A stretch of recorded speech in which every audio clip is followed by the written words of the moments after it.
Hello, wonderful beings. Do you really know that you are wonderful? A major purpose of this journey around the world in 26 weeks is to reinstall our memory to that fact that we are essentially all wonderful beings. In this 26 live talk series, today happens to be the second day. The first live talk was last week on the Sunday at 11:15, where we had introduced the overall canvas of this plan, this exciting journey that we have started together. The first session, we had a little introduction about what is this forum that we had created as it is, this community, and what is so special about it. And then we explained that we are essentially emotional beings. And each word represents a wide range of emotions, each word. In 26 weeks, we will cover the whole human world through the wide range of emotions that we travel through. Actual journey begins today because today we are starting A week. A means the first alphabet. And the last session on the 26th week will be the Z week. And that explains to you how we shall go. Now, each week we will cover two words. One of those words will refer to the bondage, to the limitations that we are victims of, and the other word will elucidate the freedom. So, without any more ado, let us quickly jump in. It's a transformation from small a to capital A. And today's topic is a dynamic human engineering. What does this image relate to when you think of human emotions? Consider this metaphor. What is the relationship between the ants and this jam? But what happens at the end? They get stuck here. And what attracted them becomes the cause of their death. A child that was born was free from every attachment. It didn't have ego until we intervened in their lives. We gave them a name, made them believe that you are Sunny, Johnny, Dimple. When that name is attached to their persona, they become people of the world, of the human world. Remember how closely they are attached to this doll. But what happens when someone pulls the doll away? You become angry. You become disturbed. You don't like it. And then you recognize that you had a victim of attachment. You are too attached with the doll. You cannot dispense with it. Remember, we all have gone through it. And that attachment in a macro level expands to the level of human ego, which rules our life everywhere. Me, mine. We shall travel this journey beautifully. Are attachments bad? Are they evil? Yes, they are. But there is another dimension. Attachment is not only an individual perspective, it is a collective phenomenon. We enhance this emotion to exploit others, terrorism, calamities. Yes, you would wonder how attachment causes calamities. This selfishness, this desperate endeavor to create surplus in our life, to accumulate more than we need, we rob the nature, we supersede the law of nature, and then the calamities happen. It begins in the realm of attachment, and then violence. Attachment is in the core, and finally, even the war. So, do you realize we are dealing not with a word, we are dealing with a reality that has become an essential part of life? Let's go forward. The whole human race is a victim of. So, we always wonder, is there a way out? We shall find that out today. Because in As It Is, we promise that we will not teach you anything. We will just share. We will just reflect. We might a little implore upon you to feel, to think, to explore this. But that's all because you are a beautiful being and you will discover the reality. While we ask the question, is there a way out? Let me tell you, there is no war in the galaxies. The war, the conflict, the fight, the exploitations, the one above other, discrimination, all these are only human emotions. These are the characteristic of the so-called human world. Not in the galaxy, none of the stars fight with each other, they work in harmony. Look at the nature world, all other animal communities. You may call them less intelligent, but they do not have communal warfare. They live in harmony with Mother Nature. It's only humans. We have fallen victim of this attachment, ruining the human race, pushing it towards extinction. Yes, there is a way out. I mean, shift of the outcome. What are the outcomes? Our behaviors, our habits. And from where this outcome was born? From our mindset, from our attitudes. We will only deal with the outcome. One set of outcomes are here. We criticize, we condemn and complain. Yeah, bad thing. But think over how many times we criticize, how many times we condemn and complain in this world.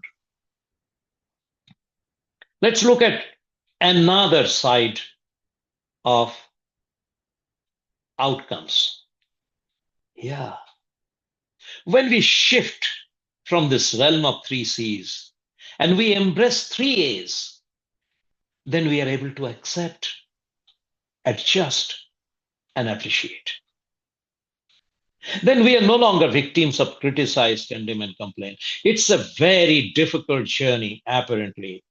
But once you develop your awareness, once you are inspired, it becomes a way of life. I must tell you, the mother of these outcomes of three C's is attachment only. We are too attached with ourselves, our things, our ways, our values. And so we cannot accept others. We get into these three C's. But when we start from here, like when we want to change ourselves, first we change habits, then we have positive actions, and then we have positive attitudes.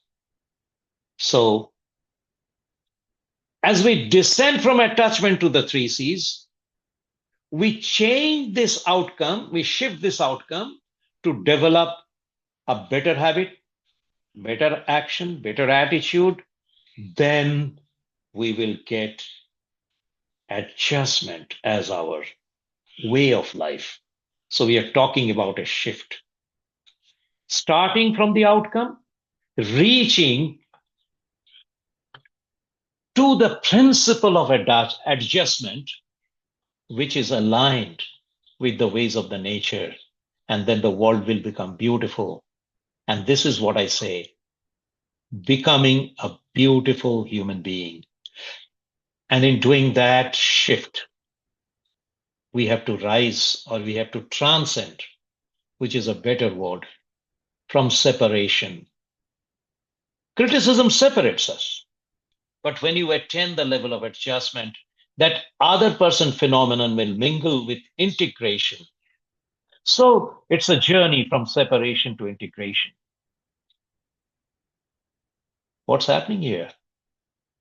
The two different compartments, the engine and the compartment, and the compartment and the compartment, they were separate initially, but now they're not stuck, attached with a glue. It is an engineering. These two opposites can be coupled with a science. No glue, but this is engineering. The convex and the complex. Do you see this side on the right near the wheel? It's a different stuff. And do you see here on the left? It's a different stuff. And through engineering, they're coupled. And that is the beauty. And what is the name of the glue that causes attachment? Glue. That glue is called expectations. Very difficult stuff, but very common. Not even a single person is devoid of it.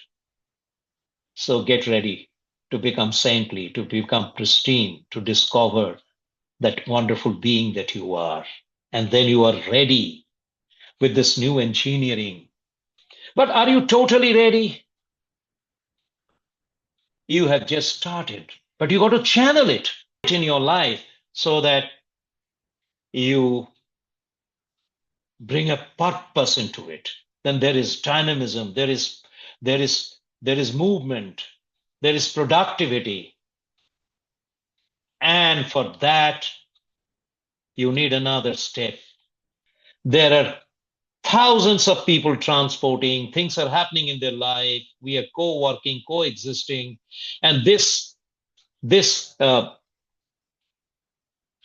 integration is the result, positive result of adjustment. And we have put these coupled compartments on the line.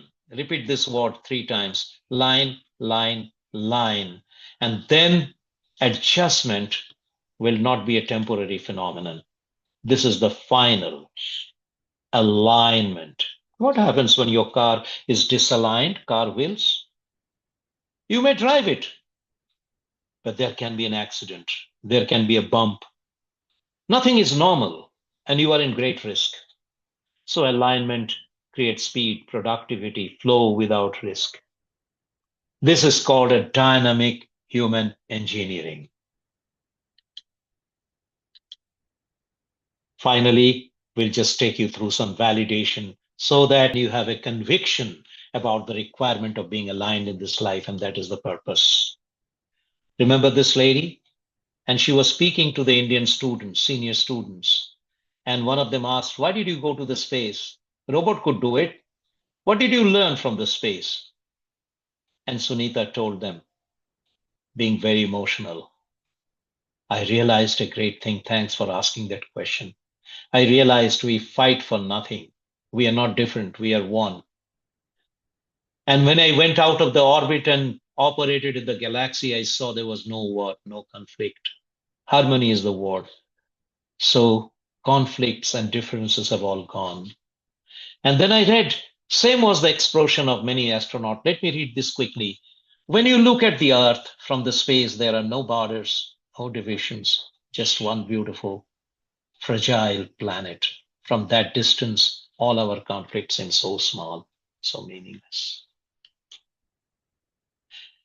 And I've been fond of poetry. When I read this, I immediately remembered a favorite English poet, Percy Bysshe Shelley.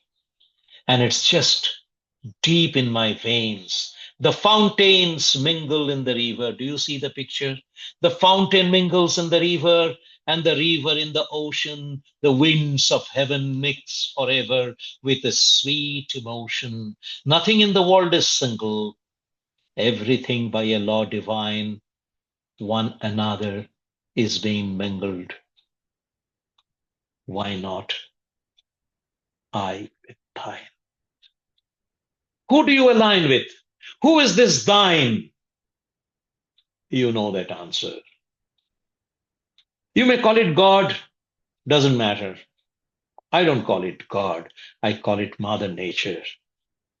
I'll conclude this presentation today with this beautiful first verse of Ishopanishad. ईसावास्यमिदं सर्वं यत् किञ्चित् जगत्यां जगत्तेन त्वक्तेन भुञ्जिता मा गृध कस्य स्वीद्धनम्. English. Everything in this world that moves and changes belongs to a higher power. So live with a sense of sharing, not grabbing. Let go of possessiveness because nothing really belongs to us. Who can truly own anything in this vast universe? With this, I thank you today for coming. Use the week to reflect on this. And only from the next week, this week, I will circulate the recorded version to anybody who asks. But I will stop the recorded version and reserve it only for those who have attended the live talks. This is not a video. This is a live talk. So see you next week.